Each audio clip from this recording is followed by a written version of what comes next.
lectura y comentarios.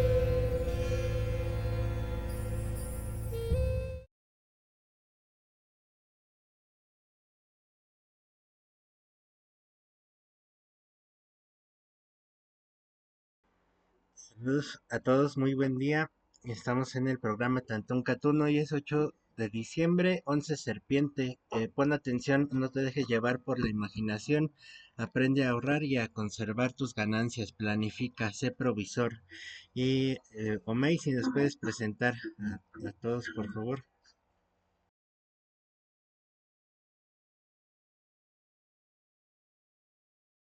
Comentó Jonathan, pues una emisión más de Tantún Catún y pues abordando las lecturas, pues que cada domingo estamos pues teniendo esta continuidad, esta recurrencia y pues abriendo como esta brecha que pensamos que es importante y pues igual teniendo como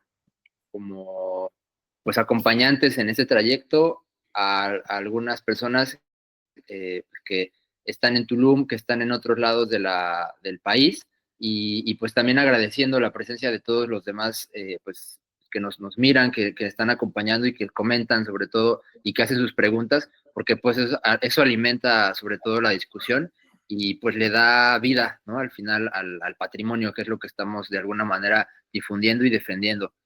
Moy, Jenny, allá en Tulum, ¿qué tal? ¿Cómo andan por allá? El sol se ve radiante. Vicente, Mónica, Jonathan, Frank, ¿cómo les va? Bien, Muy bien, bien. buenos días. Bueno. Esperando, ¿cuál es el orden del día hoy? Pues hoy vamos a darle, yo creo que de entrada a la lectura, ya, bueno, vamos a darle, cada emisión damos un contexto, ¿no? De qué es lo que estamos haciendo, por justamente las personas que se vayan integrando a estas emisiones tengan algo de claridad. Son lecturas son seleccionadas a partir de unas traducciones que se realizaron en este año acerca de manuscritos que están en referencia al Chilam Balam, ¿no? A los libros de Shoken, Simin, en fin, son un conjunto de textos, de obras que se escribieron en una época pues de guerra, ¿no? Justamente como en la que estamos hoy en día a nivel global, ¿no? Siempre nos damos cuenta que la guerra es una constante en la civilización, ¿no? Todo el tiempo estamos en una batalla pues, por la existencia y pues es para recordarnos, ¿no? Que también en esta visión del camino del guerrero, pues que hay referencias pues documentales que nos acercan a esta visión y pues algunas emisiones se han hecho directamente en la Cruz Parlante, ¿no? En Chan Santa Cruz, ahí en Felipe Carrillo, porque es un lugar nuclear, ¿no? De la guerra. Y también estas traducciones que se están leyendo surgen a partir de el libro de Shoken, ¿no? En otra zona de allá de la península, cerca de Mérida, que justamente ahí pues es el centro del mundo, ¿no? Es como la visión que se tiene en la cosmovisión maya, que ahí se gestó también parte de esta gesta de insurrección, ¿no? Como bien se menciona, ¿no? Con los mayas, son los mayas insurrectos, y que Shoken, Chan Santa Cruz, y después un conjunto de otros centros ceremoniales, pues componen la iglesia Cruzov, ¿no? Entonces estamos pues difundiendo, haciendo estas lecturas, también como aporte, como colaboración con la iglesia de los Maya Cruzov, ¿no? Y nosotros pues también desde esta visión de la religiosidad tolteca, ¿no? Que estamos practicando y que pues es lo que nos identifica. Y bueno, eso como a grandes rasgos, igual si alguien quiere comentar algo más al respecto, pues es bienvenida el aporte. Y si no, pues ya damos paso a la meditación. Cada lectura la acompañamos con una meditación previa para darle un cierto contexto ceremonial, ritual, y también para introducirnos más de lleno a la lectura con claridad mental, ¿no? Con limpieza mental. Antes de empezar, yo quisiera hacerle una pregunta a los compañeros que están acá. Ya que ustedes están en el terreno, es decir, en el corazón de la zona maya, y están moviéndose por los santuarios, comprendiendo realmente cómo está viviendo la gente allá. Si pudieran platicarnos en opinión de ustedes, ¿cuál es la perspectiva de la presencia de la recuperación de los textos sagrados mayas dentro de la evolución de los mayas, la evolución futura. Por ejemplo, ¿hasta qué punto esos textos pueden servir como barrera frente a la evangelización, que es la segunda oleada evangélica que está ocurriendo delante de nosotros y la sociedad no se está preparando? O como estímulo para conservar, rescatar la lengua maya. ¿Qué opinan ustedes de esto? ¿Qué han visto en la práctica? Pues yo lo he podido ver con algunos conocidos y amigos, sobre todo en el rescate de la lengua maya, ¿no? Porque, pues sí, porque la mayoría de personas que hablan maya, yucateco, no lo estudian, ¿no? No hay un lugar donde puedan estudiarlo. Entonces, hay varias palabras que difieren así entre persona y persona, ¿no? Entre familia y familia. Y entonces cuando las ven en el libro, pues ya se descubre un poco se estandariza, se podrá decir. Sí, claro. Entonces, ajá, yo ahí he visto que da claridad, ¿no? Le da claridad a los hablantes de maya, de qué se trata su lengua, ¿no? Y cómo funciona, entonces, y le da más lógica al sistema de la lengua maya, es decir, eso lo he podido ver en lo personal, en lo que respecta a la lengua, al maya. Yo, por ejemplo, por ponerlo en un ejemplo concreto, tengo por ahí las imágenes, después las podré compartir. La última vez que estuvimos allá con don Cornelio un buen tiempo, estábamos en la mañana despertando y llegaron unos testigos de Jehová ahí a la casa de don Cornelio, ¿no? En Carrillo Puerto. Carrillo Puerto, sí. Y entonces, pues, lo primero es que pues empezaron así, pues su rollo, ¿no?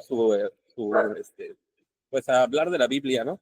Pero su discurso sí, pero era como algo, bueno, a mí me sorprendía cómo pues lo estaban haciendo sin la conciencia de que estaban frente a un general de otra iglesia, ¿no? De una iglesia maya. Sí. Y pero de parte de ellos, por ejemplo, de parte mía había un poco más una necesidad como de cuestionar o de, pues sí, cuestionar lo que estaba diciéndonos, ¿no? Pero de parte de él, de Filiberto, que estábamos ahí, había como un cierto respeto a la Biblia, ¿no? A lo que dice la Biblia, o sea, porque yo lo estaba malinterpretando en un inicio como un respeto hacia la religión, hacia el cristianismo, pero después cuando terminamos de hablar, pues don Cornelio decía, yo ya vi la evolución de los cristianos, ¿no? Decía, yo vi como la primera secta que llegó, me decía el nombre, es un nombre en maya, dice, era una secta evangélica con nombre en maya, y llegó y decían que ellos eran los buenos y su Biblia era la buena, ¿no? Y después llegaron los testigos y después llegaron, no sé, don Cornelio decía, a pesar de que de alguna forma respeta o tiene le da cierto valor a lo que dice la Biblia, a la historia de Jesucristo, Claro. Él decía como, y al libro en sí, pues, él decía, sin embargo, no tiene que ver con una sola religión, ¿no? Porque algo bien curioso es que los testigos de Jehová sí dicen que su Biblia es la buena y su interpretación es la buena, ¿no? Porque, y bueno, eso es lo que nos dijeron esa vez, ¿no? Ellos decían, el resto de las iglesias dicen que Dios, el Padre, el Hijo y el Espíritu Santo son una misma persona. Y nosotros decimos que no, ¿no? Ellos decían los testigos de Jehová. Y entonces a partir de la Biblia nos empezó a explicar por qué no pueden ser la misma persona, ¿no? Pero bueno, y ese era como su argumento de que ellos tienen la verdad entonces. Y don Cornelio pues cerró la plática diciendo que todos dicen que él ha visto cómo han llegado varias sectas y todos dicen que tienen la verdad, ¿no? Y que su Biblia es la buena. Sin embargo, pues hay un escrito ahí que se puede estudiar e interpretar, ¿no? O sea, como que ahí yo pude observar el valor de que estuviera ahí escrito en el libro, ¿no? Y es algo que pude contrastar con lo que pasa ahora cuando vamos con este otro libro, ¿no? Y como, pues realmente sí reivindica para los mayas un valor como que les hicieron creer que no tenían, ¿no? De cierta forma, en parte por eso están entrando a las iglesias, porque ellos vienen con una base, con una organización, con una... Ajá, con un libro básicamente, ¿no? Con algo escrito ahí, les dejaron a alguien que viene de mucho tiempo, ¿no? Y de pronto, por eso se empieza a ver más interés a esto, y parece en las iglesias mayas que lo único que hay son las fiestas, los rezadores, o sea, como la parte folclórica, la parte que se ha conservado, tradicional y también comunitaria, sí. Pero pareciera que no hay ahí otros baluartes, ¿no? Como como que esas son creencias y aparte está la ciencia, ¿no? Y la razón. Claro. Porque se perdió, yo pienso ahí la conexión, ¿no? Entre, por ejemplo, esas fiestas, pues siempre también tenían una conexión calendárica, ¿no? Astronómica, ajá, Y eso se ha perdido. se ha perdido. Entonces ahora el recuperar el libro, al menos en quienes se han acercado más, que es don Cornelio, o la familia de Filiberto, o algunos de los compañeros de allá del culto de Rezo Maya, como da una base que hace que la iglesia no sea solo una creencia, ¿no? Que su iglesia maya no sea solo un Claro, a un nivel intelectual, hombre. ajá, o sea, lo para como algo científico, ¿no? Porque está aquí una materialidad de información que puedes verificar, poner a prueba, que puedes someter incluso al método científico, ¿no? Claro, claro. Entonces, de alguna Además, forma... ¿Se fueron? Me ¿Se fueron parece del aire? un poquito la señal. Sí, Sí. aprovechando en lo Porque que tengo todavía regresan, un par de preguntas para ellos. Pero bueno, sí, Vicente, si quieres ir platicando. en lo que regresan, vaya, es una situación complicada la que se vive allá en la zona maya, puesto que en todos los pueblos pequeños o los pueblos que, por ejemplo, llaman tradicionales, donde todavía tienen el culto a la cruz, eh, en este caso, ves de todas las sectas ahí. Hay mormones, hay cristianos católicos, evangélicos, apostólicos, evangelistas, o sea, no acabo de decir, ¿no? Lo cual es, Presbiterianos creo que también están entrando ahora con sí, los mayas. entonces el libro pues ha despertado algo que quedó en una memoria, ¿no? Como nos comentaba don Cornelio, en este sentido, de que pues, cuando era pequeños lo leían, con el paso del tiempo, ahora sí fueron muy efectivas estas sectas y lo que hicieron fue romper ahí el tejido La social, ¿no? continuidad, sí. Eso poco a poco se ve y los pequeños pues prácticamente pues no se ven ahí en los templos, no se ven en la práctica, son personas mayores quienes hacen la defensa porque son más llamativos los otros cursos, los otros cultos donde cantan, bailan, donde les dan cosas, y pues eso, ahora sí, solo en las fiestas es cuando están los pequeños. Y pues está perdiendo y es una batalla, ¿no? Ahora sí, Fran, ya que están de vuelta, las preguntas que tenías para ellos. Sí, observaciones, dos cosas que dijeron que me llamaron la atención. Pero antes, sobre esto que mencionas tú, fíjate que las sectas son el principal factor de erosión de la auténtica tradición popular. El principal factor de erosión. Porque no es que las erosionen pasivamente, sino que llegan a atacarlas, a destruir elementos. Resulta que lo que hasta ayer era lo correcto, ahora ya es de Satanás. Entonces imagínate qué conflicto le meten a la gente, que finalmente es una lucha de culturas ajenas y la está importando la comunidad, ¿no? Entonces es un factor de disolución, es meter ácido en medio del proceso social. El otro tema es en general se habla de la tradición que se conserva de Anáhuac como una tradición oral, porque se transmite en forma oral, pero en el caso de los mayas ya no es tradición oral, es tradición escrita, tradición literaria, lo cual es un notable salto de orden en la organización de la cultura. Eso debe potenciarlo, debe tenerlo muy en cuenta. Hasta ahora era tradición oral maya, ya no lo es. Puede que la gente todavía no conozca sus textos, ¿no? Pero tarde o temprano los conocerán y ese es el encauzado. Otra cosa que me llamó la atención de lo que dijiste, Moy, que llegaron los testigos de Jehová y empezaron enseguida a hablar de la Biblia, ¿no? Y sacaron la Biblia. Tú te das cuenta por dónde va el asunto. Contra un arma necesitas una defensa equivalente. El arma que usan las sectas es la Biblia. Pues nosotros también tenemos tradición literaria y la tradición literaria es incluso más elevada que la Biblia. No tiene toda la sarta de contradicciones que tiene la Biblia. Otra cosa que me llama la atención de lo que dijiste, Jenny, es que antes, por supuesto, de hecho, parece que hasta los 80 o 90, por lo menos en la zona de Choqué, las festividades eran de acuerdo al calendario. Ese es un área a trabajar. Es decir, es una pregunta que me hago. Si se expone el calendario que ellos seguían a partir de la fuente, porque es fácil de reconstruir, en realidad ni siquiera es difícil. Lo difícil es acceder a la fuente, pero una vez que la tienes, ahí está descrito. ¿Qué impacto tendría eso sobre el culto popular? Eso es una pregunta latente, ¿no? Ver cómo se manifiesta eso. Recuperándolas, no es solo la lengua, es el calendario. Y que aprendan su calendario y que empiecen a usarlo. Es tan congruente que se pega. Y ¿cómo impactaría eso la organización de las fiestas? Porque ellos tendrían que darse cuenta que al organizarse por el calendario están volviendo a orientar sus fiestas a movimiento del cielo, que es lo que en el fondo le da sentido a todo eso. Así que es un tema que no se puede descuidar, la educación calendárica. Y bueno, continúen, estaban muy bien ustedes lo que iban diciendo, sí. No sé si un poco para ir acotando a la lectura, pero pienso en una vez estábamos revisando el libro con unos amigos que son jóvenes, que no, son mayas, no tuvieron acceso a la educación y pues han estado trabajando con nosotros y acercándose también al Chilam Balam. Y me decía, uno de ellos decía, es que a nosotros nos dijeron en el catecismo que Dios creó a los hombres, pero a los blancos, ¿no? Él me decía, Dios, el de la Biblia, creó a los, y le decía, pero ¿quién nos creó a nosotros entonces, no? Y entonces decíamos, o sea, y lo decía como al ver el libro, porque justamente, o sea, tiene varios niveles, ¿no? O sea, tiene un nivel identitario, que a lo mejor para nosotros, bueno, incluso para nosotros que no somos mayas étnicamente, es bien fuerte, ¿no? Es un valor así, sí, es claro, más cercano a las imágenes cristianas, ¿no?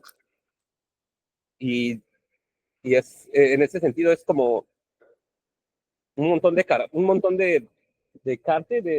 ¿cómo decirlo? De contenido, ¿no? Para hacer un montón de cosas y de pronto siento que una parte de lo que desmovilizó las iglesias mayas o ha estado desmovilizando hacia esta época es pensar que es estar como repitiendo sus rituales, ¿no? De forma, un valor repetirlos, ¿no? Sin embargo,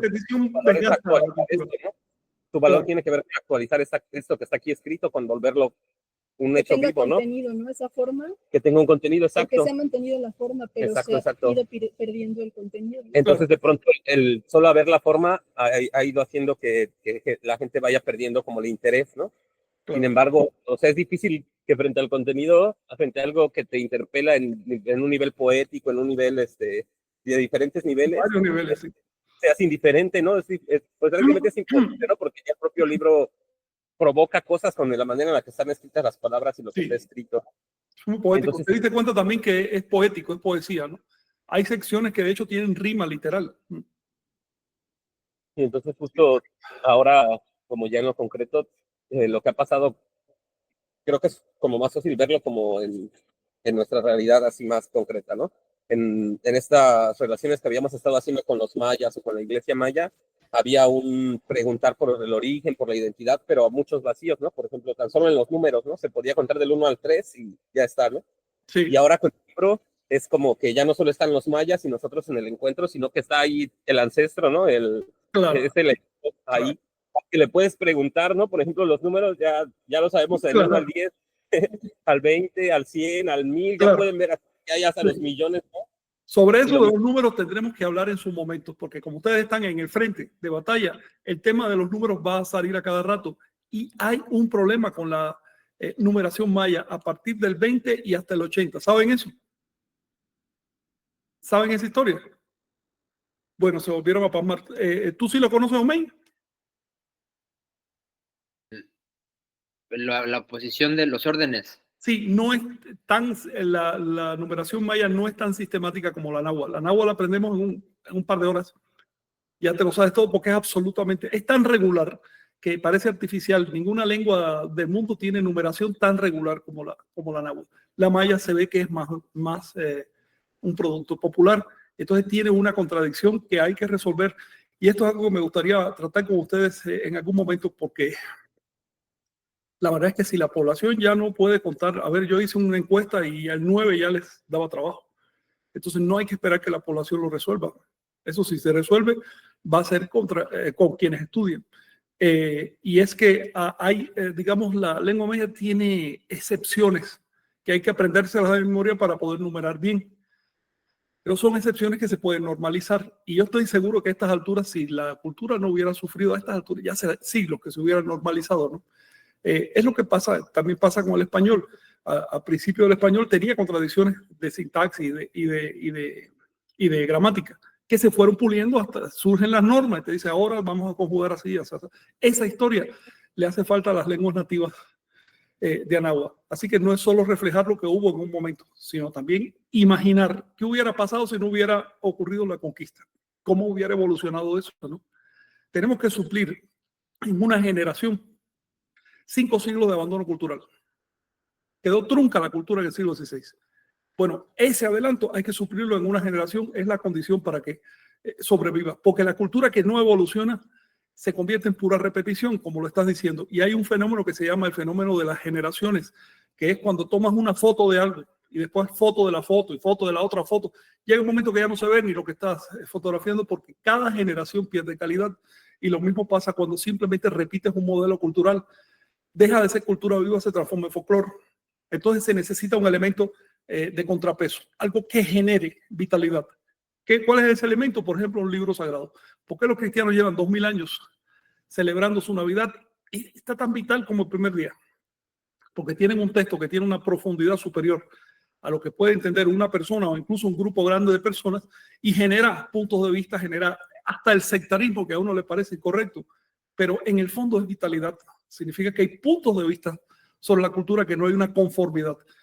La conformidad aplastante, la conformidad absoluta en la simple repetición de estereotipos conduce a la extinción de la cultura. Eso deben tenerlo también en cuenta y no tenerle miedo a los puntos de vista diferentes.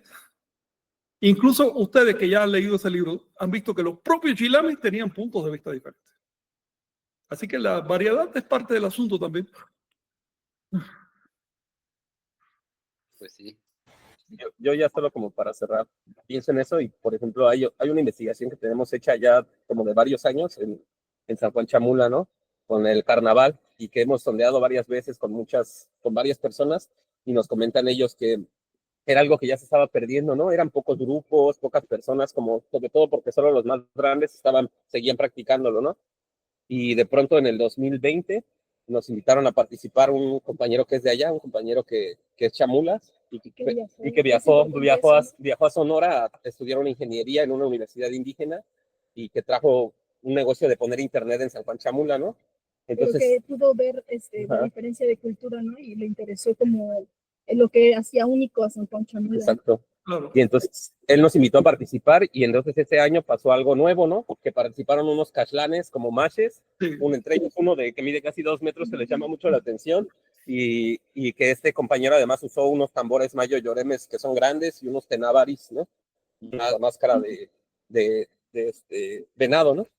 Y bueno, ese año sucedió así, llamó mucho la atención, fue una sensación, pero pues eso no es tan importante, ¿no? Pero los siguientes años, porque hemos dado seguimiento a eso todos los años, sí. Entonces vinieron más jóvenes y vinieron más tambores y vinieron, o sea, fue acrecentándose con el paso de los años la participación de los jóvenes al vernos participar, al introducir algo nuevo, ¿no? El que claro. Una cosa... Una rutina. Y realmente sí, o sea, lo tomaron y ya el último año ya nosotros no éramos lo importante, ¿no? Ya no éramos novedad, ya nos habían visto 4 años. Ya era los grupos, ¿no? Que ya había grupos bien grandes, que ya había grupos, que ya se habían formado nuevos grupos y eran de ahí, gente de ahí, ¿no? Que habían introducido nuevas cosas, ¿no? Que los hacían especiales. Sí, es cierto, sí es cierto. O sea, el actualizarlo. Prendió la mecha para que ellos mismos lo actualizaran, ¿no? Porque de pronto es difícil que alguien de fuera lo va a actualizar. Pero el empezar con la iniciativa, que es lo que tenemos nosotros como, digamos, para aportar, lo tomaron, ¿no? Y lo evolucionaron a otra cosa.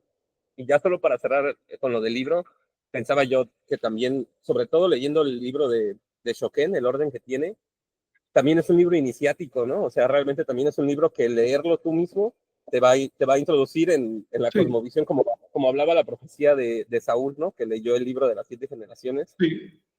Realmente vas leyendo y empieza una parte mítica, ¿no? Una parte con muchas imágenes y la misma parte mítica va decantando en la parte histórica y calendárica, ¿no? Y luego eso mismo de la historia te va transcurriendo por toda la historia hasta que va dejando de ser mito y se va volviendo el presente, ¿no?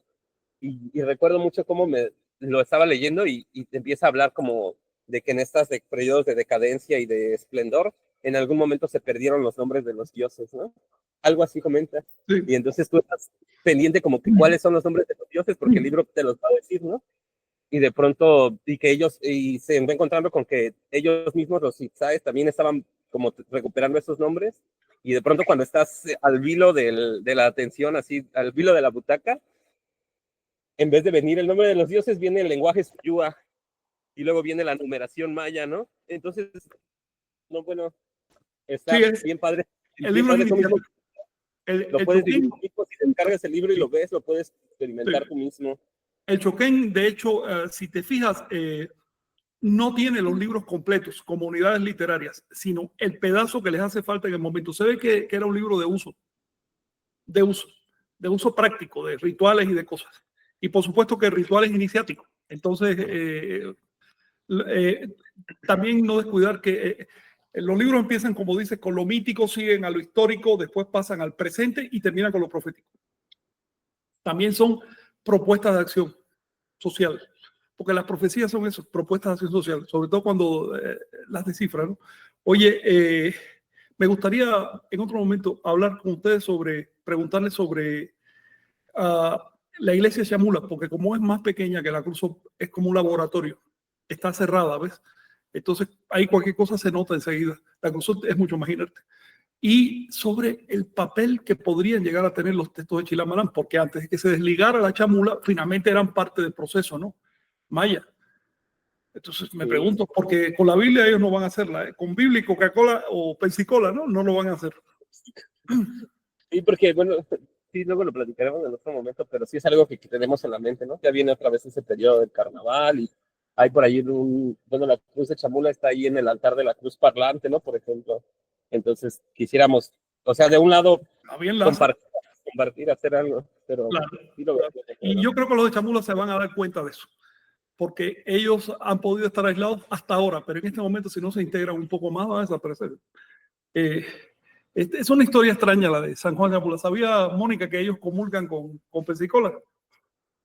Cosa rara, ¿eh? Claro, Ahí te das claro, y cuenta de la hasta influencia que hay, puede llegar a tener Occidente en las comunidades. hasta hay investigaciones y registros de que está generando muchas enfermedades. Sí, Ya es aparte de eso, un imagínate problema de la salud enfermedad pública. religiosa y la enfermedad simbólica que genera. No lo ven porque es un uso, pero uno desde fuera sí ve la incongruencia, ¿no? Entonces vas a sustituir el balché por una cosa importada del norte, está rarísimo. Y está muy curioso porque tiene que ver con las iglesias protestantes, evangélicas y neocristianas, realmente ese cambio, ¿no? Que prohíben el alcohol. Porque se usaba posh, se usaba una bebida ceremonial de maíz, nada más Sí. que cuando empezaron a llegar las iglesias, el plus que daban a la sociedad o con lo que se vendían a la sociedad era que a diferencia de la iglesia Chamula, ellos no eran borrachos, ¿no? Claro. Que ellos prohibían el alcohol. Entonces Claro. empezó la sociedad a hacer mal visto el alcohol y la gente de Chamula, de la iglesia Chamula, sustituyó el alcohol por el refresco, ¿no? O sea, realmente sí es una sustitución que ellos son conscientes que hicieron del posh por el refresco, ¿no? Y yo observo, por ejemplo, ahora a partir de que ha sido más sonado que usaban la Coca-Cola, porque hay una embotelladora de Coca-Cola en la entrada de San Juan Chamula, una de las más grandes de América, ¿no? Pero ahora que empezó a ser más sonado eso, en la última vez que estuvimos allá ya no usaban Coca-Cola, ¿no? Usaron Pepsi, y porque claro, decían, es que la Coca-Cola está mal, ¿no? Ahora hay que usar Pepsi. Entonces, pero no, o sea, no ustedes tienen es mucho que hacer ahí. Tienen muchísimo Sin que hacer. Hay que recuperar. Pero a mí lo que me los parece ritmos de su valioso forma. es que ellos están abiertos. A mí lo que me parece Sí, valioso claro. es que ellos, a pesar de ser así, como dices, que es verdad, un laboratorio así bien cerrado, están abiertos así a actualizarse. Eso es lo que me parece a mí valioso, ¿no? Sí, sí, ya me he ido dando cuenta que no son cuadrados. También porque están en una situación en que si no se abren se extinguen y ya cuando tú estás frente a la extinción empiezas a ver las cosas. Claro. Y claro. Oye, pues adelante. Sí. Pues pasamos a la meditación, Moni, para ya no hacerlo más largo y sobre todo comentar la lectura y seguimos platicando después de la lectura porque seguramente va a dar pie para mucha conversación. Claro que sí. Entonces vamos a empezar porque pues estamos viendo que es importante el rescate de todos los símbolos, de la interpretación de esa simbología y también de las prácticas. Entonces vamos a dar inicio a este espacio de silencio mental que vamos a hacer. Entonces cerramos todos nuestros ojos y vamos simplemente a disponernos, a prepararnos para entrar en este espacio sin mente. Vamos a notar cómo está nuestro cuerpo y si hay alguna postura en la que te encuentras, nota si te distrae y puedes acomodarte en cualquier momento, puedes moverte. Ahora lleva tu atención a tu respiración. y muy gentilmente observa cómo está. Respira de manera natural, sin esfuerzo.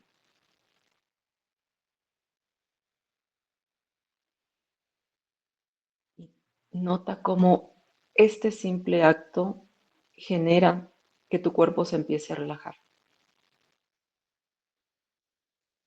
Y así como el cuerpo suelta y libera sus tensiones de manera natural,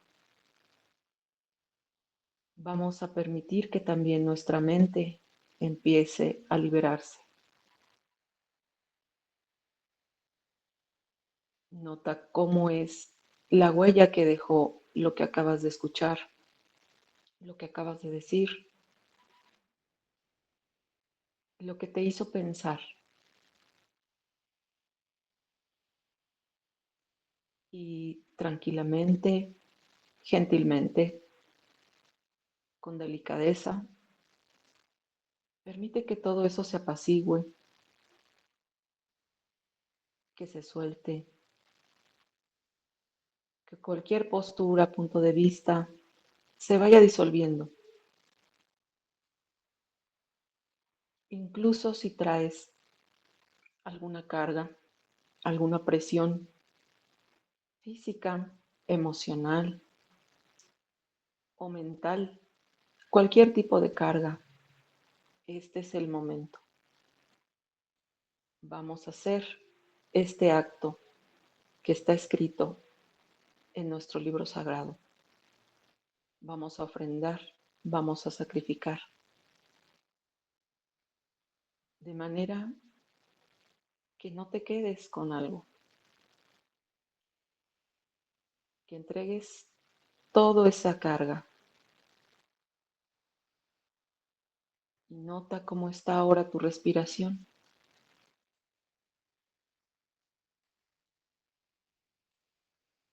Muy gentilmente date cuenta, déjate llevar por esta respiración que es un mecanismo natural que como parte del reino animal poseemos y que funciona de manera automática. No hay que forzar, no hay que exigir. Muy gentilmente toma conciencia de cómo estamos conectados con nuestra parte animal, nuestro cuerpo, las emociones, los pensamientos. Y en este momento sigue entregando.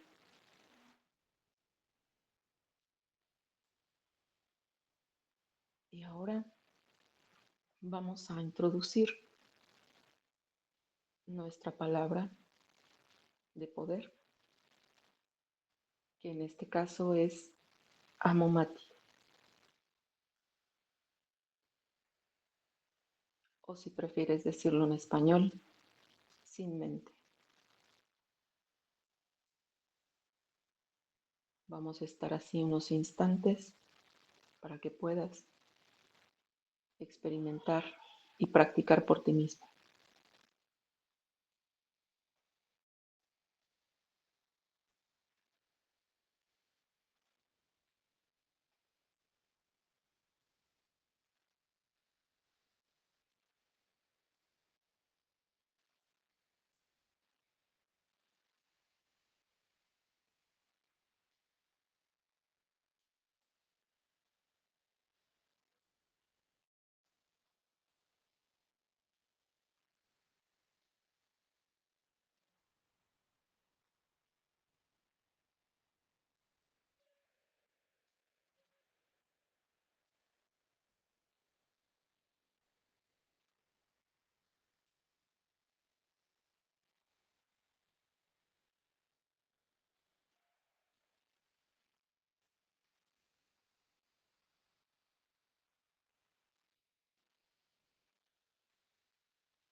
Dios es uno.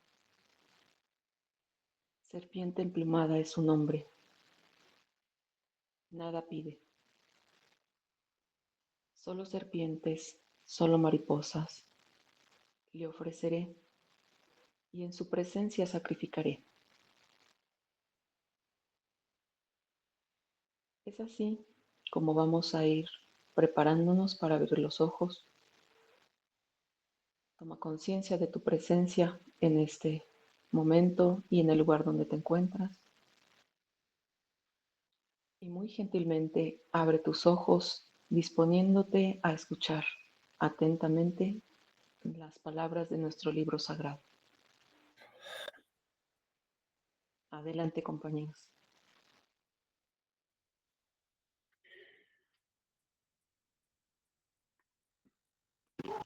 Gracias, Moni.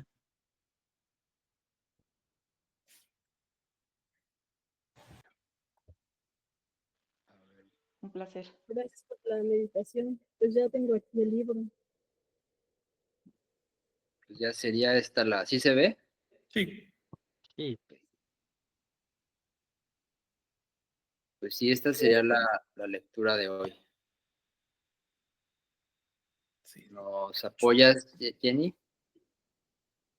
Sí, Pimoy. es Chumayel 5.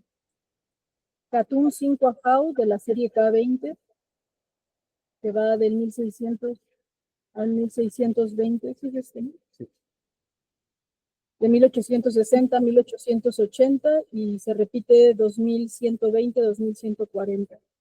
5 Ajau K24, 1884, 1608, 1896 a 1920 y se va a repetir en 2208 al 2232. Tumayel, lámina 91 a 92, Tizimín, lámina 127 y 133, y Shoken, lámina 150. Cuarto. El Catún 5 Ajau es el cuarto Catún de la cuenta. Mérida es la sede de este Catún. La dura abuela es su rostro. La dura abuela es la señal de su gobierno. Morderá a sus hijas, morderá a sus hijos, pateará a sus hijas, pateará a sus hijos cuando venga. Cuando llegue ese día, saldrán los vástagos del sol y se manifestarán en el camino. Entrarán los monos del Catún, los mezquinos guerreros de rostro sombrío. Cuando imperen los guerreros, comenzarán las disputas del diablo en la tierra. En ese día vendrá el muy leproso.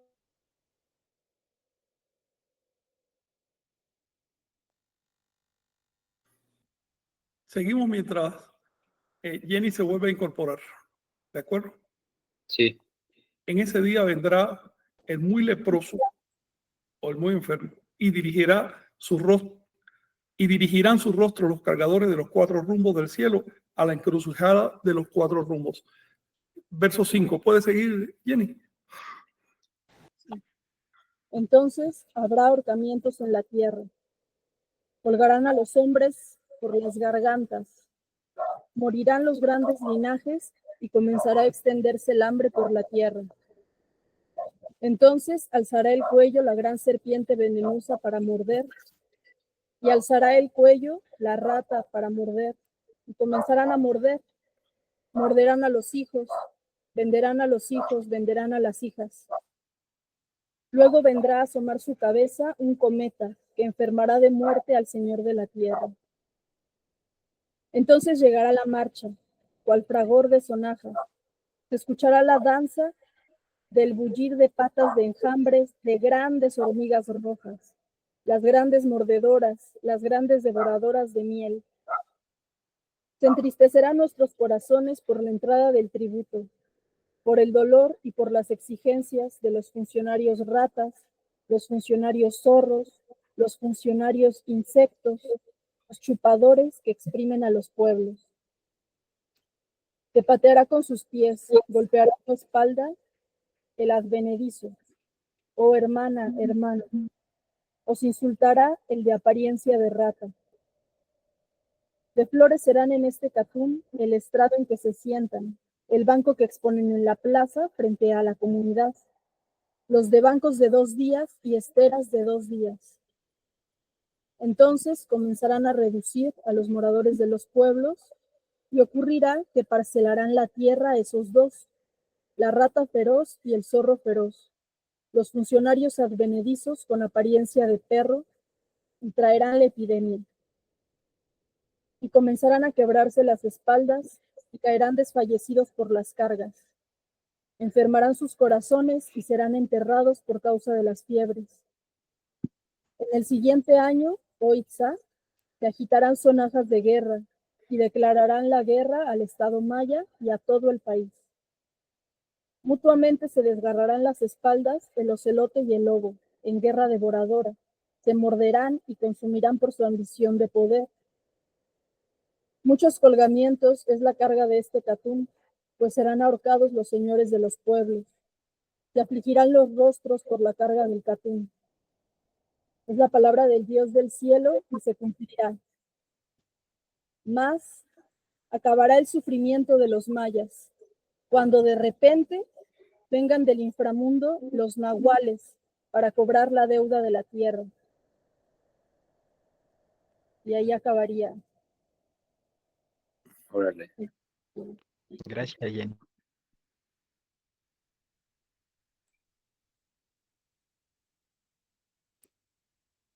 Qué fuerte texto. Bien, ¿algún asunto que quieran comentar? Frank, por ejemplo, al inicio, ¿no? Comentaba de Mérida, la ciudad que ahora es capital del estado de Yucatán y que pues también prácticamente ha perdido la memoria, ¿no? De sus orígenes. Ixtancijó o Tijó, ¿no? El nombre. Era su nombre original, sí. Sí, ¿Qué quiere entonces, decir? Paz o rostro del nacimiento del cielo. El este. ajá, sí, también todavía hay parques y hay zonas en donde es posible apreciar algunos de los vestigios de ese gran santuario, ¿no? Que la catedral, por ejemplo, ¿no? En las torres, en las cúpulas, tiene ahí unas serpientes emplumadas, labradas. Les compartiremos unas fotografías al respecto, ¿no? Que es también de llamar la atención. Y pues bueno, se le llama Mérida justamente porque en España hay una ciudad de ocupación romana cuyos templos pues, se caracterizan por tener unas rocas también blancas, ¿no? Como la Blanca Mérida y pues otra también allá en Venezuela, ¿no? Entonces, eh, hay una publicación muy interesante que nos da referencia de esos santuarios en los que en la actual capital de Yucatán, pues probablemente estas lecturas se llevaban a cabo, ¿no? Y también pues la relevancia de este sitio, ¿no? Como también lo fue Izamal y pues Chichén Itzá, que pues actualmente es la zona arqueológica más visitada del país, ¿no? 2.3 millones de visitantes. Y pues bueno, es importante pues también conocer esos orígenes, ¿no? La historia de Mérida no inicia con la fundación de pues el genocida de Montejo, que también pues hay varios pasajes aquí que nos muestran eh, la- las atrocidades que cometió, ¿no? Entonces, pues bueno, es importante conocer estas lecturas y pues realmente estremece y pues los nahuales pues están ahora sí, pues preparándose, ¿no? Y este libro pues, es una forma, es una, ahora sí, herramienta para utilizar, ¿no? Y pues ahora sí, salir de las entrañas del pozo. Así es. Mónica quería comentar algo también. Sí, está extraordinaria esta lectura porque está hablando en varios niveles. Primero, pues está haciendo un relato de lo que pasó, de cómo lo vivieron, ¿no? Cómo están expresando lo que significó para ellos esa vivencia de la invasión. Pero también podemos ver que están refiriéndose a algo, a eventos cíclicos, porque esto mismo lo estamos viendo ahora Claro. en muchos pueblos de la tierra, en nuestro propio país. Y también en otro nivel es recordar que este tipo de escrituras hace referencia al individuo, ¿A qué? no nada más al individuo, no nada más es verlo desde el punto de vista como social, como un evento a nivel social cíclico, sino que también en los ciclos de nuestra Claro. propia vida, porque no estamos exentos de vivencias difíciles, complejas, dolorosas, y que podemos experimentar precisamente lo que se describe, ¿no? Pareciera que vienen en contra nuestra esas entidades representadas por el zorro, la rata que come, las hormigas que devoran todo.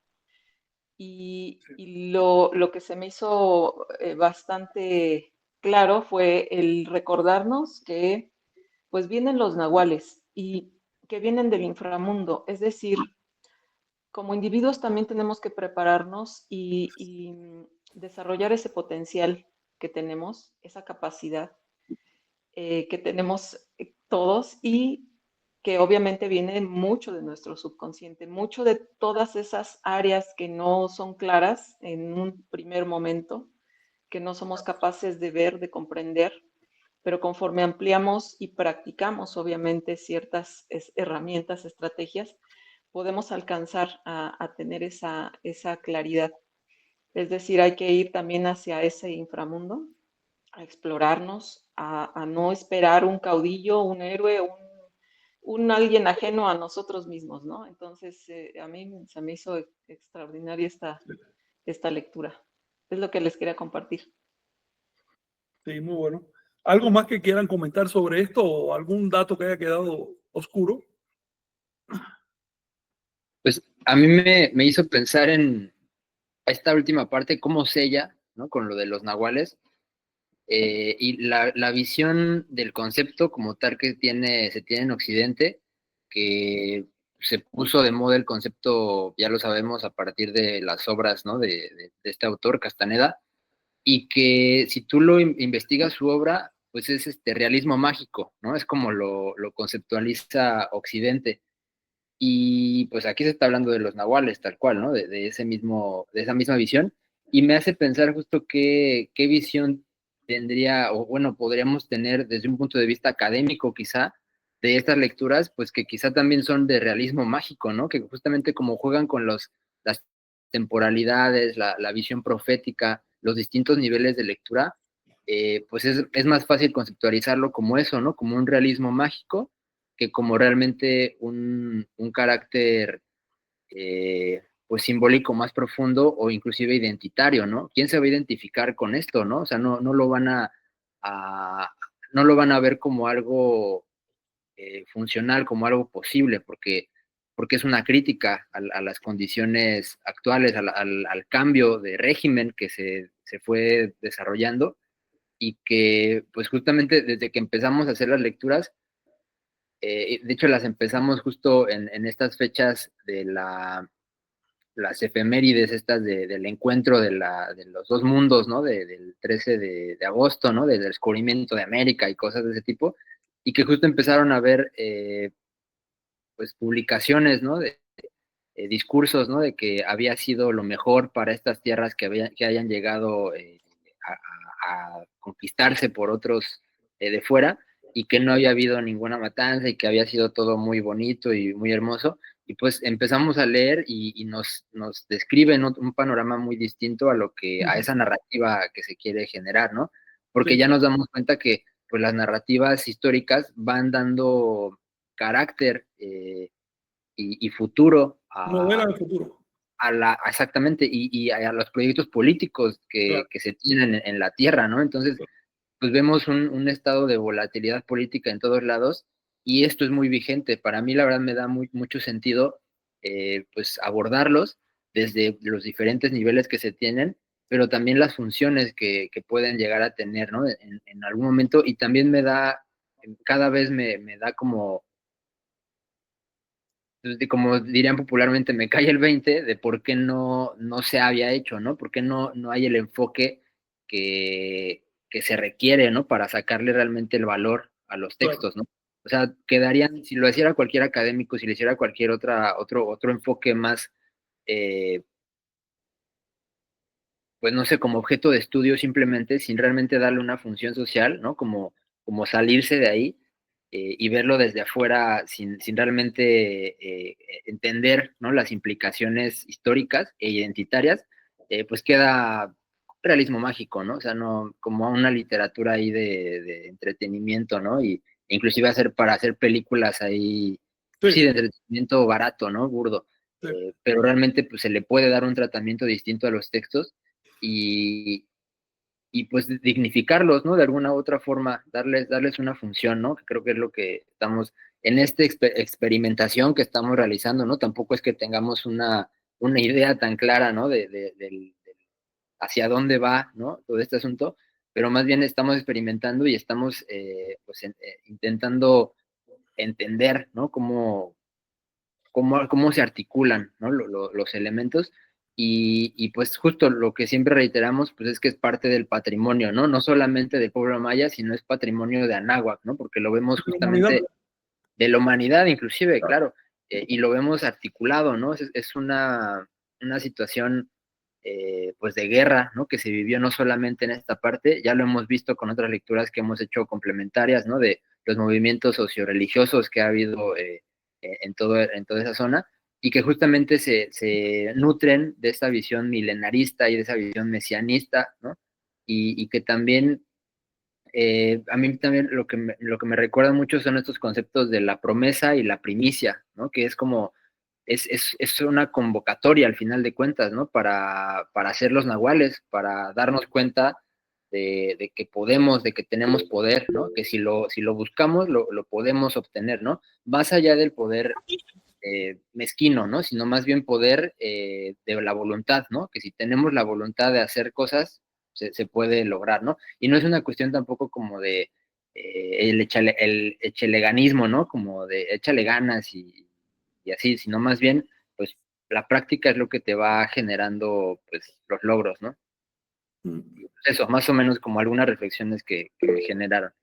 Creo que alguien ahí está levantando la... Sí. Y Mónica, sí. Moy, sí, tú estabas... Sí, yo, pero creo que me voy a desviar un poco, entonces si, no sé si Mónica quiere comentar primero. A ver, Moni, sí. Sí, exactamente.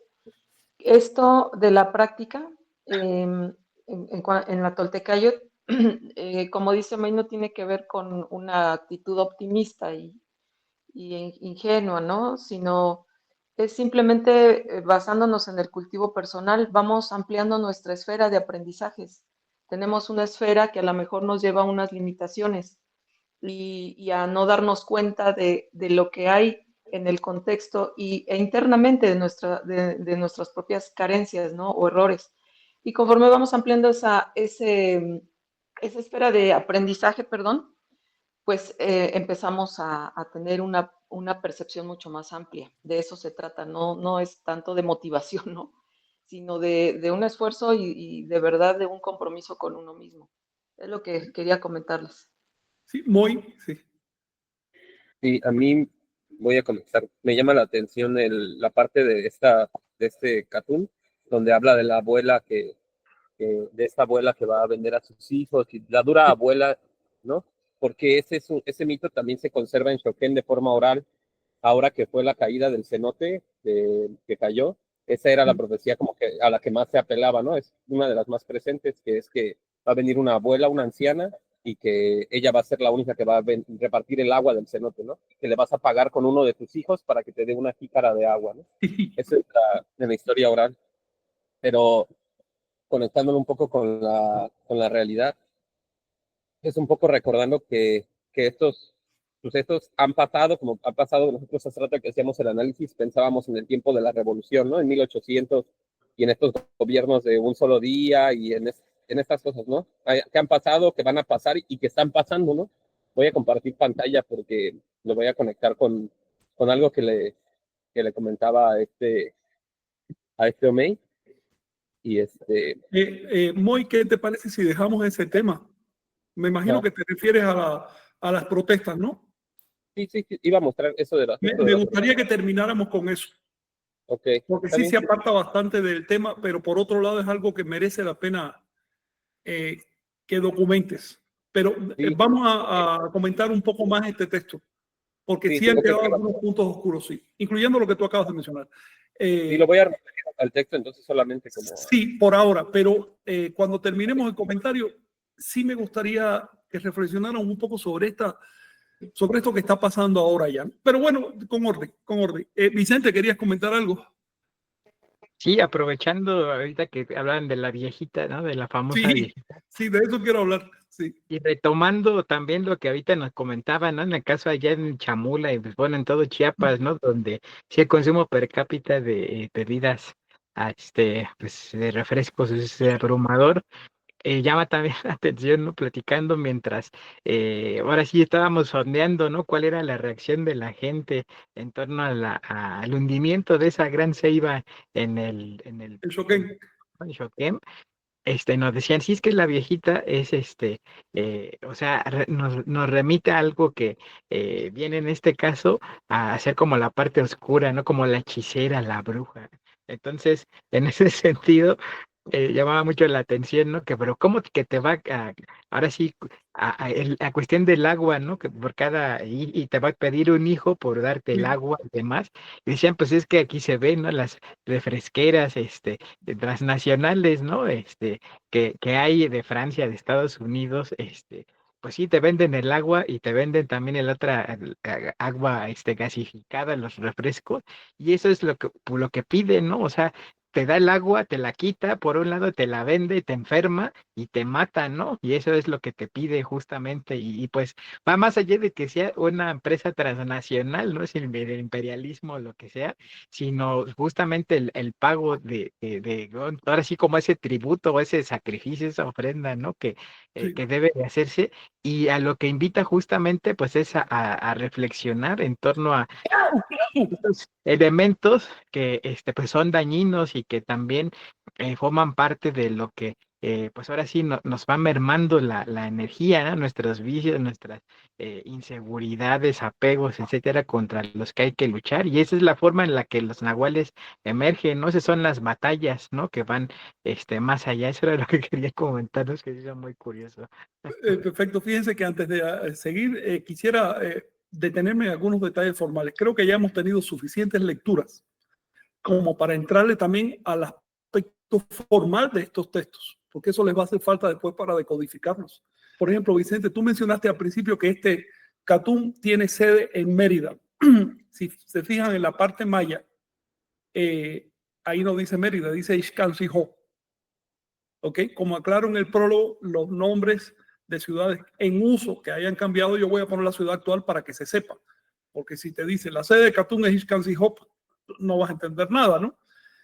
Pero por otro lado dejo el nombre original en la columna maya porque es que así es como está.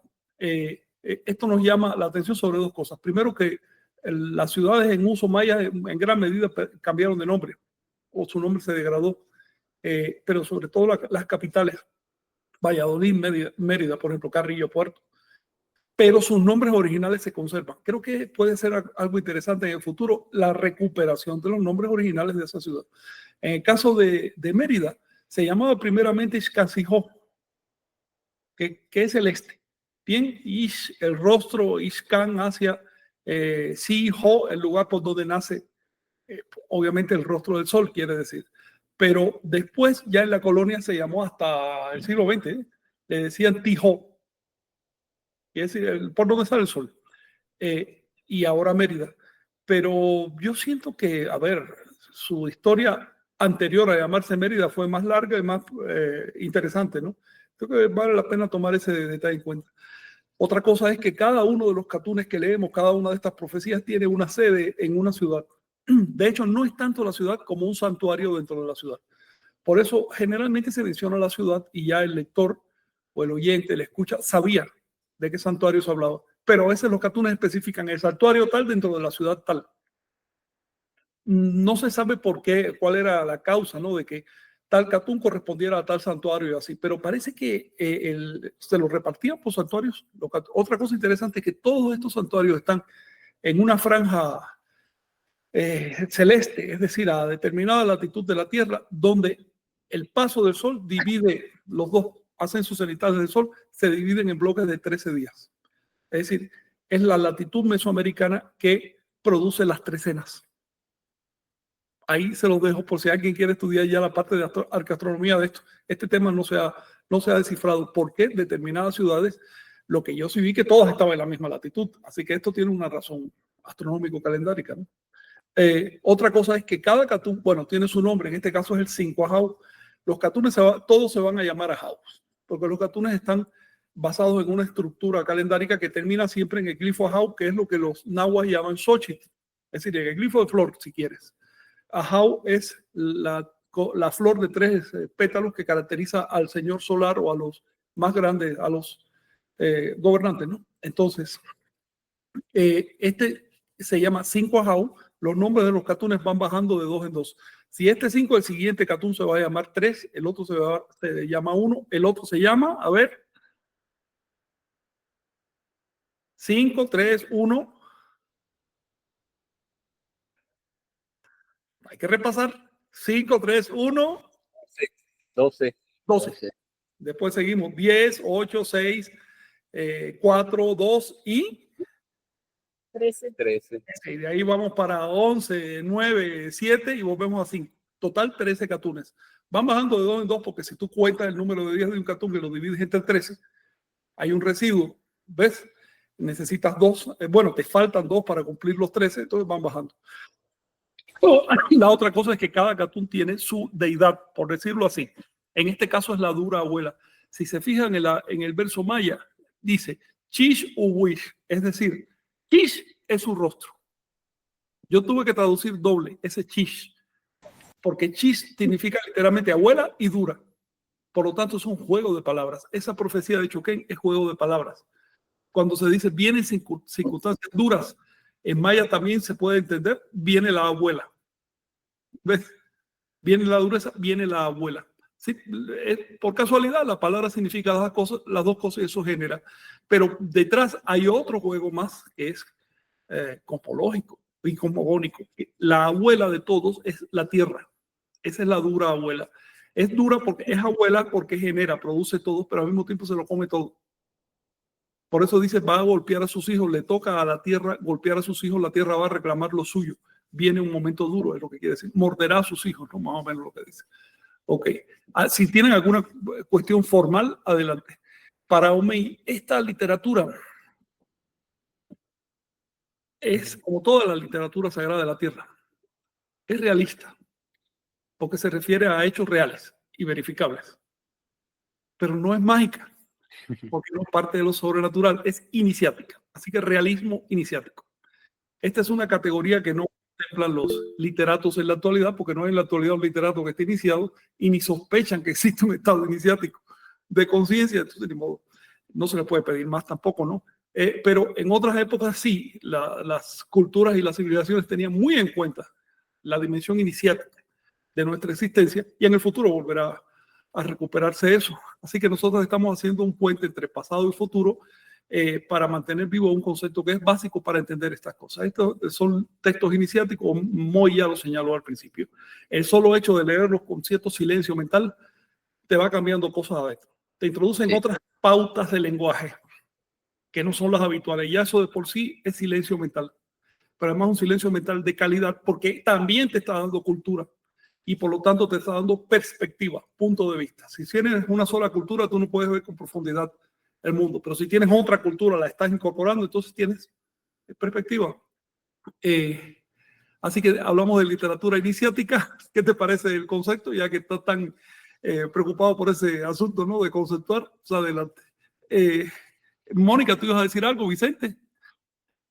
Sí, gracias. Aprovechando que pues nos comentan, ¿no? En este sentido sobre Mérida y su nombre, debajo de justamente esta selección que nos has indicado de la columna izquierda que está en maya, en la derecha, hay una sección en la que habla en español del diablo en la tierra, ¿no? También Sí, verso podrías 3. comentar que se me hace muy interesante también, ¿no? Su traducción en maya. Sí, para entender ese verso 3 hay que ver los títulos que le dan. Empiezan diciendo, salen los hijos o los vástagos del sol. ¿Por qué? Porque los ibéricos llegaron del este. Entonces vienen con el sol, son los hijos del sol, pero también por otra razón, porque el sol llega del inframundo. Y los ibéricos representaban las fuerzas tenebrosas, las fuerzas del inframundo. Así que este capítulo juega con el concepto de inframundo en dos sentidos, y eso lo vamos a ver ahora. Es algo a lo que se refirió, bueno, ya Mónica lo decodificó. Dice, saldrán los hijos del sol, se manifestarán en el camino, entrarán los monos del Catún. Si te fijas en maya, ahí dice, Umashil Catún. Sus monos del Catún. Es un juego de palabras, porque Mashil, mono, también significa aporreador o golpeador o maltratador, mientras que Catún no solo significa ciclo, sino también significa guerra. Así que puedes traducir literalmente los maltratadores guerreros o los monos del Catún. Obviamente la imagen literaria es mono, ¿ves? Es la que se te queda en la memoria, pero en realidad están hablando del maltrato, de la guerra y demás. Por eso ya después lo dice directamente, los mezquinos guerreros de rostro sombrío. Aquí hay un juego de palabras, y es que son hijos del sol, pero tienen el rostro sombrío. Por lo tanto, no son hijos del sol que vemos, son hijos del sol de medianoche, del sol que no vemos. Vienen de la oscuridad, representan la oscuridad. Todos estos elementos hay que tenerlos en cuenta, porque el simbolismo es muy rico, y aquí está aludiendo a las antípodas.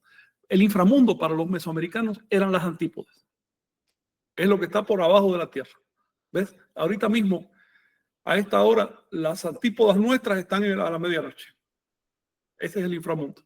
Y con esto no están haciendo una división peyorativa, porque ellos sabían que la tierra rota y de pronto se hace de día, sino usando una división natural para conceptuar a las personas. Hay gente del inframundo y gente de la luz. Es lo que quiere decir el verso. Dice después, cuando imperen los monos guerreros, es decir, literalmente los aporreadores de la guerra, comenzarán las disputas del diablo en la tierra. El concepto de disputa del diablo dentro de los chilames quiere decir guerra. A la guerra le llamaban la disputa del diablo, o también le llamaban la exigencia del diablo. ¿Por qué? Porque el diablo exige guerra.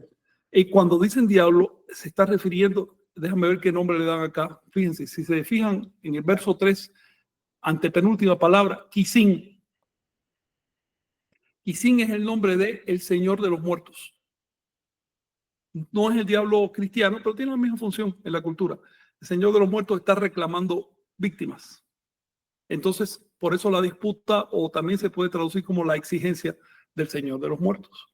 Dice, vendrá el muy leproso, es decir, habrá enfermedades. ¿Por qué? Porque cuando llegaron ya saben que el choque biológico produjo enfermedades, pero terribles, de muerte. Se calcula que quizás murió hasta el 90% de los moradores de América. No solo afectó a América, en Europa había más anticuerpos, pero también murió 1/3 de la población europea producto del contacto. Es decir, fue devastador el encuentro biológico y eso les dejó una tremenda marca. Dice, dirigirán sus rostros los cargadores de los 4 rumbos del cielo a la encrucijada de los 4 rumbos. Los cargadores se orientarán hacia el centro, es decir, habrá conflicto, chocarán. La función de los cargadores es sostener los rumbos. Cuando los cargadores se repliegan al centro, se cae el manto del universo, la capa, la tienda del universo. Es una metáfora, ¿no?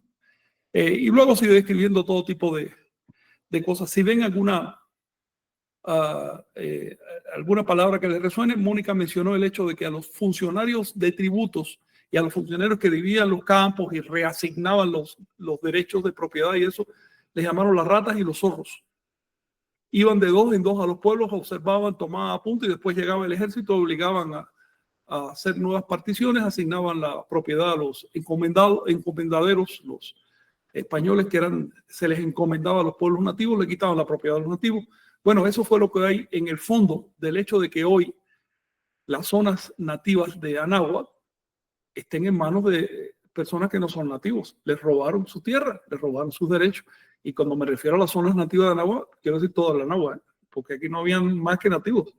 Entonces, es un tema que queda de fondo y que fue denunciado en los chilames, fue despojo de tierras. En ningún momento los nativos cedieron sus tierras a los invasores.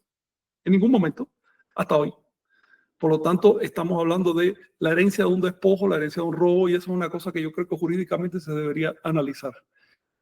También otra cosa, a los ejércitos le llaman las hormigas, porque cuando llegan a una tierra caliente, como Yucatán, sobre todo antes, cuando llegaba el enjambre de hormigas o el enjambre de saltamontes, se acababa la comida.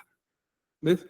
Entonces, además del impuesto que había que pagarle al gobierno y una serie de cosas más, y a la iglesia, pasaba el ejército cerca y el ejército tenía su tributo particular. La gente se moría de hambre por mantener los ejércitos hispánicos. ¿Qué más sigue diciendo? Si tienen algún detalle. Dice el verso 11, sí, que en este catún el asiento, el estrado, será de flores. Esta es otra imagen que hay que decodificar. flores en el texto de Chilam Balam significa perversión de las costumbres sexuales. Así que asiento de flores quiere decir que se relajarán las costumbres sexuales. Para los mayas esto fue muy, muy serio, porque de pronto empezó la hibridación, o como le quiera llamar, la mezcla con los genes europeos. Pero en gran medida la sociedad maya se estructuraba por con quién te casas, quiénes son tus hijos, las familias eran totalmente estratificadas, se sabía de dónde descendía una persona, los apellidos eran algo muy presente. Viene un grupo de fuera y mezcla sus genes y creó una desorganización, y ellos interpretaron que era un relajamiento de las costumbres sexuales, que aparte de todo eso ocurrió porque, bueno, cuando hay una intrusión tan grande, cuando se destruyen las bases de la sociedad, lo único que queda es el instinto de supervivencia. Entonces la gente por lo menos trata de reproducirse, ¿no? Sí. Mónica, ¿tú ibas a platicar? Sí, te tengo una pregunta. En esa parte, cuando dice que asomas la cabeza a un cometa, ¿se refiere a un evento astronómico? Sí, sí. De hecho, te voy a platicar ahora, pero déjame terminar en este verso 11, porque dice después, son los que se sientan frente a la comunidad en bancos de 2 días y esteras de 2 días. ¿Qué significa eso?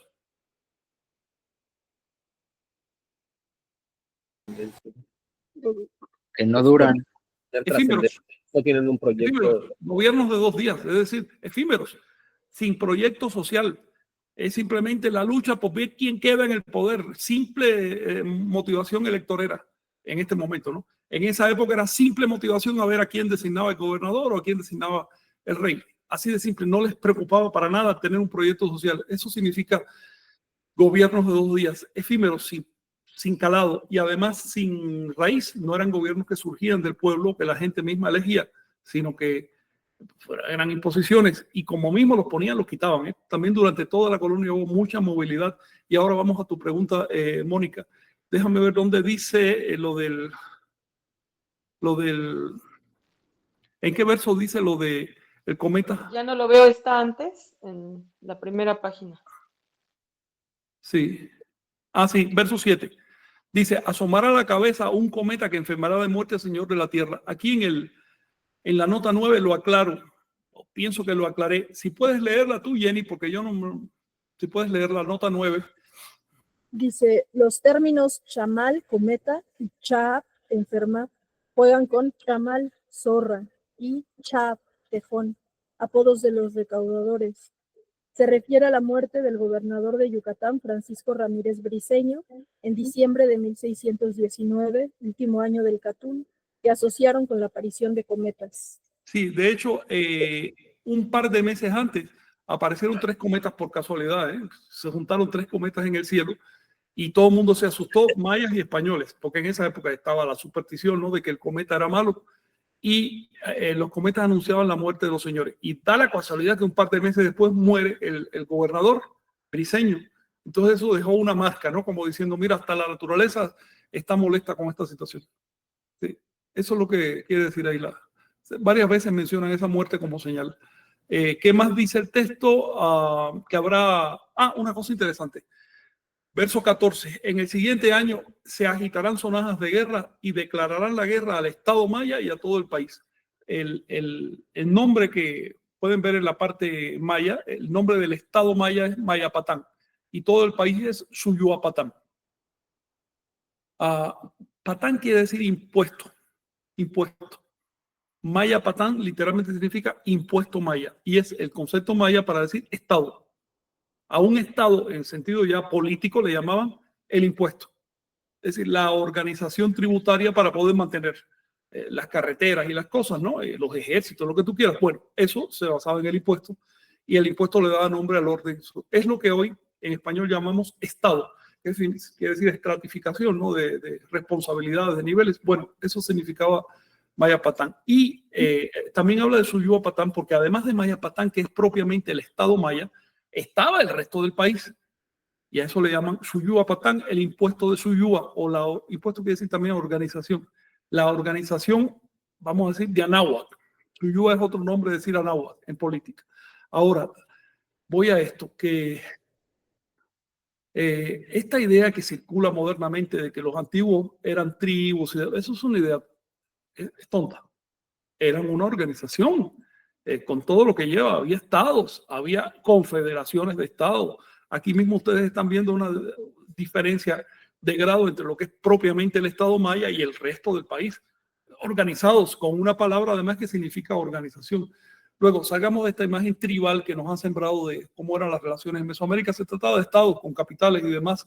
Tenían más o menos el mismo nivel de organización. Te voy a decir que pon Mesopotamia o Egipto. Más o menos ese nivel de organización. No tan fuerte como, digamos, Roma, que necesitó exacerbar los símbolos del poder estatal porque estaba en guerra con otras civilizaciones. ¿Ves? Pero sí como, digamos, Mesopotamia, que vivió con cierta tranquilidad y le bastaba con una organización mínima para poder sostenerse. Sigue diciendo que muchos colgamientos en la carga del catún, dice que es la palabra del Dios del cielo. Cuando los chilames hablan de Dios, están haciendo una concesión al lenguaje cristiano, porque finalmente las personas que recibían estos textos ya eran, casi todos ya se habían catolizado, ¿no? Pero también están hablando de Dios en el sentido antiguo de la palabra, que no era un Dios personal, sino que era un poder representado por la fuerza de los ciclos. Todo esto que estamos leyendo es cumplimiento de ciclos. Así que por detrás de los diversos dioses que actúan, como la madre, que es la abuela, la tierra, ¿no? El otro, ahí se mencionan varios. Por detrás de todo eso hay un esquema, que es el de cruzar de tiempo con ciclos, y eso está reflejado en el calendario. Y termina diciendo que el sufrimiento de los mayas acabará cuando vengan del inframundo los nahuales. Vamos a buscar la palabra que usa el texto maya. Fíjate. Cuando vengan, dice Ushul, Numia, Maya, Huenico, se acabará el sufrimiento de los mayas. Y Useptal, cuando vengan desde, cuando procedan de, y sigue diciendo Huaymilop. No dice directamente nahual, porque esa ya es una palabra náhuatl. Lo uso en la traducción porque la palabra nahual ya entró al español y todos la entendemos. Pero el original maya no ha entrado al español. El original maya es Huay. Y Huay directamente quiere decir soñador. Así que cuando dice los nahuales, en realidad está diciendo en maya los soñadores. Por eso dicen Huaymilop. Mil es sufijo plural. Mil es una contracción de un nombre maya del inframundo, es decir, los soñadores del inframundo. De manera que no se trata de que venga por ahí por el camino de día un grupo de gente a hacer algo. El camino es nocturno. Es la noche. Entonces es una idea muy fuerte, muy interesante, que dice que el problema se va a resolver cuando emerjan los soñadores del inframundo. Así como el problema lo trajeron los demonios que vinieron del inframundo, pues los soñadores del inframundo son los que tienen que resolverlo. No es un problema que se resuelva en el tonal. Es un problema del nahual.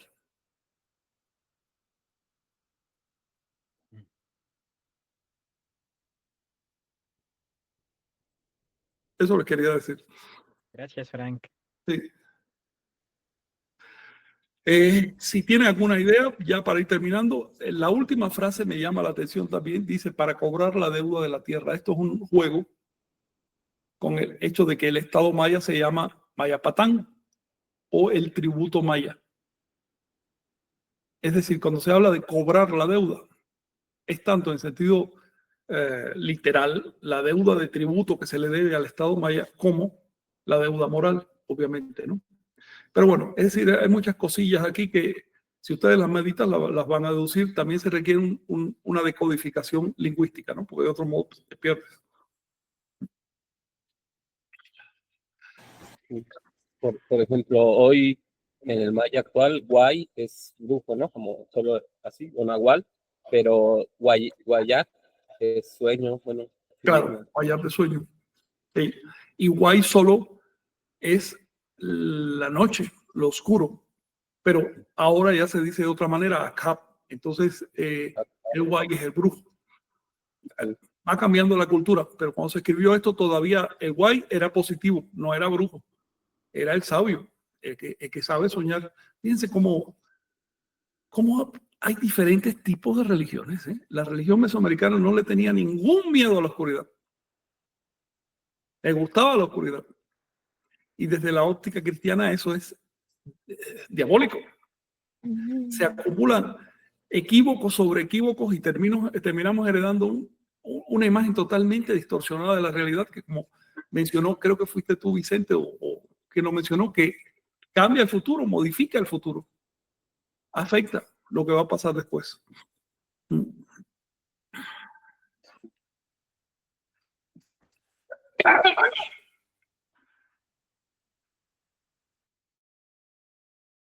Bueno, pues es no sé si sea el momento, pero es con lo que yo quiero cerrar mi participación. Voy a tratar de hacerlo breve. En este sentido, como de simplicidad y de que estos cartoons han sucedido, van a suceder y también están sucediendo en distintos niveles, venía esto que les comentaba, ¿no? Que comentaba con Omey, que ahora diciembre, en este momento estamos viviendo el momento en el que se van a estrenar pues, varios proyectos que llevan varios años aquí en la zona Maya, ¿no? Como el Tren Maya, como el Parque del Jaguar, como varios otros proyectos que hay en cada comunidad, ¿no? Sin embargo, empiezan a surgir varios conflictos porque la mayoría de estos proyectos están encargados a la Sedena, al ejército, ¿no? Por ejemplo, aquí, esto me lo comentó don Cornelio, ¿no? Que están cerrando el acceso al mar que acaban de hacer, los ejidatarios lo están cerrando porque el ejército les quitó un terreno que es la Expo Maya, un terreno donde realizaban su feria, donde pues es, digamos, como su centro de reunión maya acá en Carrillo Puerto, pues el ejército se los ocupó y ahora ahí va a ser una base militar, porque los mayas no tienen los documentos, ¿no? Pueden buscarlo ahí en Facebook, hay muchas noticias, muchos videos, pero pues en grandes rasgos eso está pasando, ¿no? Y se va a resolver con una querella, etcétera, ¿no? Ya llegó hasta como en la mañanera este caso, ¿no? Pero algo así que ya habían ocupado Ajá. y luego se salieron. O sea, este terreno, el problema con este terreno, brevemente, es que era de los militares, era una base militar en los 90s, y en una visita que hizo el presidente Salinas, los mayas le dijeron le comentaron que no querían ya la base militar ahí porque ellos hacen ejercicios con armas de fuego y la comunidad pues vivía ahí cerca, ¿no? Y entonces en estos despliegues como de poder que hacía en ese entonces Salinas, dijo, en este momento pues, se cambia la base militar a las afueras de la ciudad, ¿no? Eso me lo contó don Cornelio. Y entonces la base militar estuvo fuera de la ciudad todo este tiempo y esa expo quedó para los mayas, que es donde empezaron a realizar sus festividades, sus ferias. Pero pues ahora regresaron, ¿no? Y la cosa es que ellos tienen los documentos, porque en ese momento solo fue así como que de palabra que el presidente los mandó a otro lado y ahora ellos van a regresar ahí. Bueno, pueden buscarlo. Y ahora otro conflicto acá en Tulum que estalló antier, tiene que ver con la inauguración del Parque del Jaguar, que es era la playa pública aquí en Tulum y que ahora... Dentro de este parque está la zona arqueológica de Tulum. Exacto. Ya. Entonces, para entrar a la zona arqueológica hay que entrar al Parque del Jaguar, ¿no? Claro. Entonces, pues lo que pasa es que también es un proyecto que está a cargo de la Sedena. Entonces, había estado construyéndose, no había estado pasando nada hasta que ahora en su inauguración, pues simplemente cerraron los accesos, ¿no? O sea, de un día a otro la Sedena, la Guardia Nacional llegó con elementos a cerrar los accesos, no solo para los visitantes, sino para los trabajadores de ahí también, ¿no? Porque ahora ya no va a ser ese el acceso, o sea, si ahora cambió el acceso a otro lado donde el INA construyó sus propios puestos en donde se van a vender artesanías y cosas, y la gente que vendía esas cosas pues ya quedó en el desamparo, ¿no? Que son quienes están llevando ahora las protestas y que a estas imágenes son de ayer, pues ayer nos reprimieron con Guardia Nacional vestidos de granaderos, ¿no? Pero lo interesante acá es que, bueno, yo platicaba, porque pues esto ya se va a llevar a una mesa de diálogo, hay descontentos o conflicto, ¿no? Sin embargo, yo platicaba con Filiberto, que es quien vive acá, y que es algo muy, muy fuerte para nosotros, porque esta zona del Jaguar, en esa zona del mar, es una área en la que realmente Filiberto ha estudiado por más de 15 años, 20 años, porque ahí pescaba su abuelo, ¿no? Y ahí pescaban todos los mayas, de hecho era la playa Pescadores, y es un estudio serio, o sea, realmente es sorprendente, pero él sabe de memoria las piedras que componen el arrecife que está enfrente de las ruinas, o sea, yo he ido con él ahí unas 30, 40 veces, y él conoce de memoria los animales, las piedras, ¿no? Los flujos que suceden ahí, ¿no? Y en los lugares que eran nuestros accesos, pues tampoco hay acceso, ¿no? Tampoco va a haber acceso ya se acabó. Entonces va a ser como una especie de, pues también para nosotros es una especie de conflicto ahí, ¿no? Sin embargo, pensábamos, porque surge en los ánimos incluso de la gente, pueden buscarlo así, Parque de Jaguar en Facebook, y les van a salir todas estas noticias, pero en los ánimos de la gente pues viene algo como de confrontación, ¿no? Y con Filiberto, ya habíamos pensado en eso, ¿no? O sea, él me dice, es que ya lo habíamos hablado, ¿no? Pero también ya habíamos sentido esta rabia y esas ganas de confrontación, ¿no?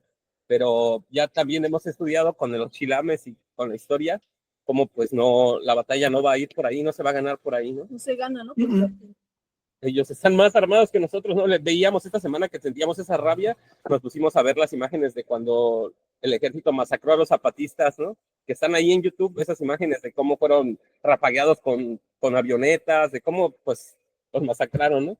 Y entonces decía Filiberto, una idea que vino de él, pero que vamos a tratar de hacer esta semana, que lo único posible, o sea, la única salida posible, que no sea perderlo todo, es ir a hablar con las partes y decirles, bueno, él lo decía de una forma un poco chusca, ¿no? Pero decirles, venimos del futuro, ¿no? Venimos del futuro y ahorita ustedes nos van a desplazar, nos van a dar en la torre, pero después ustedes también van a sufrir lo mismo que nosotros, ¿no? Porque aquí dice como en 1500, porque estudiamos hace poco esta parte de la batalla de San Bernabé, ¿no? De los Tutubiru contra los Popó.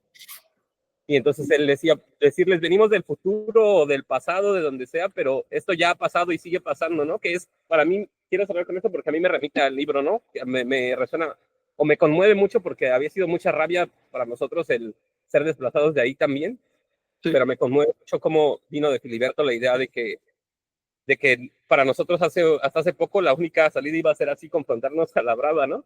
Y que ahora de él haya venido como el decir, no, pues es que aquí está, ¿no? O sea, aquí está el pasado, aquí está lo que han hecho, aquí ya lo han hecho, ¿no? Ya han echado a pelear hermanos contra hermanos, ya han quitado el territorio, ya han vendido, ¿no? Ya aquí lo dice como ya ha pasado, y decía él que a lo mejor la única forma es, o más bien, sí, o sea, metafórica o realmente, la única forma de revertir esto que solo se va a recrudecer, porque este conflicto le van a dar como algún carpetazo o alguna salida, ¿no? Pero solo es el inicio de una serie de conflictos que va a haber porque los mayas están siendo desplazados con el ejército de la zona maya, ¿no? Para que esos espacios los ocupen los turistas, porque pues ellos son los que pagan, ¿no? Porque toda la cosa tiene que ver con que ya no hay acceso gratuito, o sea, con que ahora hasta los mayas, los de Quintana Roo, van a pagar para entrar, ¿no? Pero ¿cómo era la frase de Piquín? La frase de Piquín, de Filiberto, ¿cómo decía? O ustedes van a llegar, van a desplazarnos. Ustedes van a llegar, van a desplazarnos, van a darnos en la torre, pero después a ustedes les va a pasar lo mismo, ¿no? Ustedes sufrirán lo mismo. Entonces lo único que podemos hacer es, pues eso, o sea, unirnos, ser conscientes de cómo el zorro y la rata no son los soldados, ¿no? Y tampoco son los mayas y tampoco es la gente, ¿no? Sino que es otro lugar, es otra cosa, es el imperialismo, ¿no? Tal vez, no, o sea, tampoco voy a decir que es la presidenta, ¿no? Tampoco, ¿no? No. Es un rumbo que ha tomado la humanidad y que vino, o que está marcado por, aquí lo señala, ¿no? ¿Desde cuándo? Desde antes, incluso de la colonia, ya lo señala aquí como esa mismo, como la sociedad fue yendo hacia allá de cierta manera, ¿no? Sí. Y entonces, como la salida también está aquí mismo, ¿no? O sea, la salida también está aquí mismo, no porque aquí te diga la respuesta, ¿no? Aunque dice profecías literalmente, sino porque aquí hay una revisión de la historia, de lo que ha pasado, de lo que ha estado pasando, y hay una alternativa, ¿no? O sea, frente a esta cosmovisión de guerra, de consumo, en el que todo es producto para consumir, aquí hay una cosmovisión en la que el sentido del ser humano puede ser otro, que no sea solo consumir, depredar y comprar, ¿no? O sea, ahí es realmente donde está la salida, ¿no? Lo que pide es acuerparlo, ¿no? Se tiene que acuerpar para que se haga realidad. Pero bueno, eso, en pocas palabras, pues eso, no sé, es el inicio, ¿no? Y va a recrudecerse el conflicto con el paso del tiempo y pues no sé, a mí me conmueve eso que haya venido de él como maya, como alguien que está en el centro del conflicto, el decir, El Es decir una que a lo toma de mejor conciencia. sí, la salida ya no es ir a darnos en la torre, ¿no? Ya no es ponernos de carne de cañón, a pesar de que dé la rabia, ¿no? Sino la salida es conocer nuestra cultura, ¿no? Realmente la salida. Es una toma de conciencia que se está dando ahora y que hace mucho tiempo no se daba. Eso hay que tener. Ese sí es el verdadero valor y esa es la verdadera arma. La confrontación no es por fuera. Mónica señaló una cosa, estos textos no solo aluden a la sociedad, también aluden al individuo. Esas calamidades y esas profecías y ese retorno del Nahual no solo son por fuera, también son por dentro. Y eso nos está dando un norte, ¿no? Nos está dando una orientación. Fíjense que yo a ustedes no alertaría demasiado, porque a inicio de la colonia también los pueblos que se alzaron en 1546 ya empezaron a sacar sus chilames. El resultado fue que les quemaron los chilames. Ya les mencioné la semana pasada que les tenían más miedo a los libros que a las armas, porque la colonia se dio perfecta cuenta que un libro era un arma más poderosa. Entonces, sí hay que ser prudentes con todo esto y agarrar lo que se pueda, entender que la lucha no es local, que lo local es solo una manifestación de una lucha mucho más poderosa, que ni siquiera es una lucha en México, ni siquiera en Latinoamérica, es una lucha universal entre la ignorancia y el conocimiento, entre la forma de vida banal, prosaica, mundana y la forma iniciática de vida. Esa es la lucha en el fondo. Y por supuesto, lo iniciático incluye tanto al nahual como al tonal. Entonces también tiene que haber una respuesta social, una respuesta organizativa y demás, pero inteligente. No se va a ganar la lucha a cabezazos. Primero, hay que definir cuál es la lucha, para empezar, porque el sistema va a tratar de encajonarte en una lucha falsa para que te desgaste ahí por el resto de tu vida. Entonces, el típico caso del estudiante universitario con una banderita en la mano y ya tiene 80 años y sigue con la misma banderita y no entiende nada de lo que pasa, pero está protestando. ¿Ves? El típico caso. No, hacer las cosas con inteligencia. No desgastar, no perder un gramo de energía, que tenemos poca energía. Entonces hay que ahorrarla. Y ya que se dice esto, encontrar modos de acrecentar la energía. Y me refiero a energía en todo sentido. ¿Okay? Es necesario tener energía. Hace falta conseguir recursos para que haya docenas de personas enteramente dedicadas a la información, a la difusión de conocimiento, a la difusión de las raíces. Ustedes ven que la gente está receptiva. La gente quiere recuperar sus raíces. Lo que está faltando es posibilidades materiales. Entonces también hay que luchar por eso. Es mucho más útil ahora esa guerra que la guerra específica por si el acceso, por si esto, por si lo otro. Finalmente el Estado va a llegar a convenios con las partes, va a haber ciertos acuerdos, se van a resolver ciertas cosas, pero no el problema de fondo. El problema de fondo comenzó hace siglos y todavía no es que no se resuelva, es que ni siquiera se menciona. Ni siquiera se quiere decir qué es lo que duele. Entonces, bueno, esa es la guerra que estamos haciendo. Recuerden que nuestras armas son las ideas. Es una batalla ideológica. Y tenemos que ser cuidadosos porque el enemigo, que no es ni un gobierno ni una persona, es un sistema, una forma de vida, nos va a poner todo tipo de trampas. Sí, que de hecho ahorita que comentas esto me recordó una carrera que se estudia en la UNAM que se llama Desarrollo y Gestión Interculturales y que precisamente atiende este tipo de situaciones, ¿no? Yo también estudié otra carrera que se creó en base a un contexto económico específico y pues, se generan, el Estado invierte dinero, crea profesionales para que se dediquen a gestionar este tipo de situaciones, ¿no? Pero obviamente ahorita, pues ya cuando las toma la Sedena y así, pues ya no está mediando un profesional con capacidad, con la sensibilidad suficiente para mediar en esto, simplemente manda gente a hacer cosas y así. Nosotros estamos haciendo de alguna u otra forma ese desarrollo y gestión intercultural, estamos en las dos partes y tenemos la sensibilidad para desarrollarlo, ¿no? Entonces, pues en ese camino es donde estamos, ¿no? Y no nos paga el Estado ni nada. Los gestores culturales que prepara el Estado son los que el Chilam Malán llama zorros. Están con los dos lados, pero en el fondo tienen una agenda muy clara y es que las comunidades se tranquilicen y se echan a un lado hasta que se extingan. No es otra cosa. Eso hay que tenerlo en cuenta también. A ver, que esto es una guerra en todo el sentido de la palabra. Es una guerra de siglos. Ahorita de baja intensidad, pero pero las partes están dispuestas a cualquier cosa. Volátil. Sí. Compañeros, ya creo que ya nos pasamos de tiempo. Sí, ¿no? de filo. Pues, ¿algún comentario, John? Igual para ir cerrando ya el día de hoy. Sí, vamos a saludar y Algo bueno que agradecer. yo pongo en los comentarios nada más para pasar a eso. También un saludo a Chepe, que por ahí nos dejó los comentarios. Sí, Perdón. sí. Él también es un maya celtal que está en estas mismas investigaciones de Biosí celtal. Oye, después te quiero hacer unas preguntas sobre eso, sí, porque estamos centrados en los yucatecos, en los de habla yucateca, ¿no? Pero hay que empezar bueno, después hablamos de eso. Sí, gracias. Sí. Sí. Bueno, saludos a Abraham Estrada, Gaby Ayun desde Argentina, Lucas Rodríguez, Rebelde, a Luis Mello, Wesley Tlacatl, comenta Zacaric. Buen día a todos. Claudia García Méndez, Patricia González, Florentina Figueroa, José Martín Hernández desde Reynosa, Leonardo Ibáñez, Javier H. Bueno, ya me salvaste de comentar esto muy, porque bueno, no, no sé pronunciarlo bien, pero él comenta, Chepe K.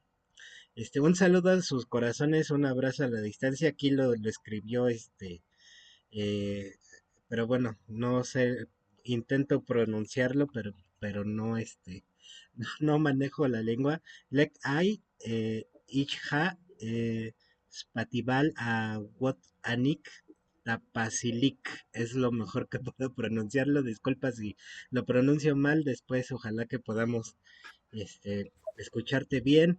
También Carlos Castillo comenta, saludos a todos desde Tlalnepantla. Una pregunta, para Frank, ¿cómo impactó tu vida mientras traducías? En mi caso, me satura todo lo que explicas.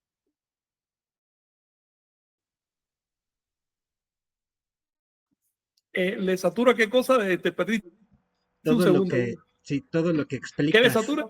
Todo lo que explicas. Sí. Ok. Mira, esa es una buena pregunta. La verdad es que mi primer intento de traducción de estos textos fue hace mucho tiempo y desde entonces me está marcando. Sí, ok. Sí, la verdad, mira, hay una saturación de información, eso es parte del asunto, lo tengo muy en cuenta. La saturación de información es una técnica para parar el tonal. Las cosas que te van a ser útiles se decantan y de pronto fraguan y empiezas a hilvanar el sistema más allá de las rutinas mentales cotidianas. Cuando uno va, por ejemplo, a una universidad a estudiar antropología, te dan rutinas. Básicamente estás adaptando la información a un modelo de vida, a una visión de cómo que ya traías. Porque de eso se tratan las carreras universitarias. Pero lo que estamos haciendo aquí es diferente. Y parte del asunto es la saturación. Esto también tiene otro sentido, es que no hay mucho tiempo y hay que exponer mucha información. Entonces estas cosas se quedan grabadas y en su futuro servirán para algo. Pero digamos que lo importante aquí es vaciar nuestra taza de ideas preconcebidas sobre las culturas americanas, sobre el mundo en general, sobre la vida, y empezar a escuchar lo que otros dijeron. Nosotros, si bien usamos un formato indoamericano de creencia y de cosmovisión, no somos etnicistas, no estamos centrados en la vida de los indoamericanos.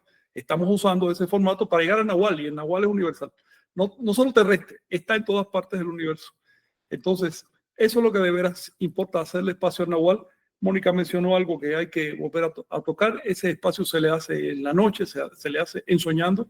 Así que aquí no solo es información intelectual por fuera, sino también el consejo permanente de aprovechar nuestra existencia y entrar en las prácticas nahuálicas, sobre todo en la noche, tratar de ensoñar. Ahí es donde las cosas caen en su sitio. Quienes estamos participando aquí ensoñamos y no fue a las buenas. En mi caso, por lo menos, fue terrible, pero lo conseguí. Finalmente, uno lo intenta y lo logra. Y respecto al impacto que han tenido estas lecturas en mi vida, ha sido profundo. Me han orientado la vida. mucha información y bueno, muy valiosa también. Eh, Pavel Duarte, manda saludos Yo, desde el Palmar. No te oyes. A ver, se me trabó yo creo la Se máquina. está cortando tu conexión, John. Sí, a ver, denme un minuto.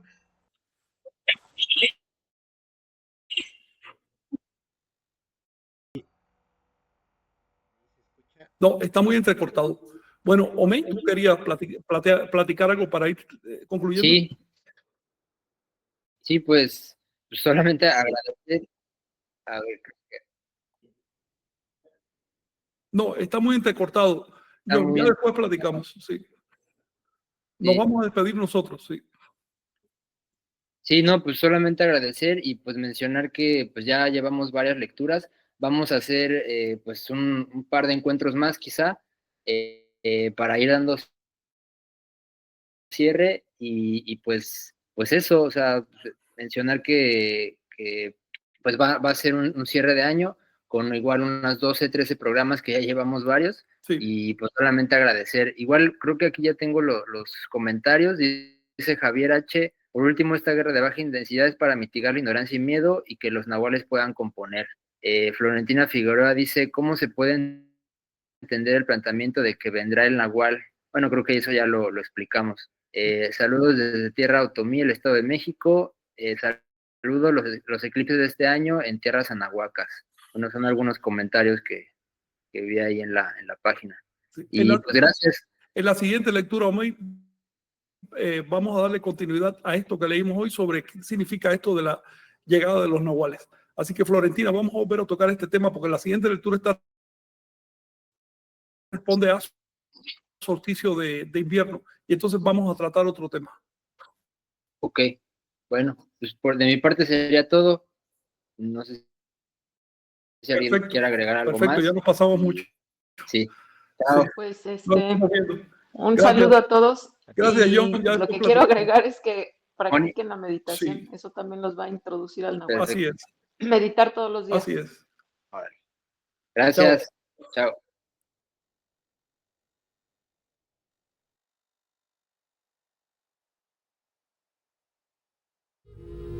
Después de 500 años, regresa el libro sagrado de Anáhuac, Tantún Catún, el tiempo de la promesa. Un programa de lectura y comentarios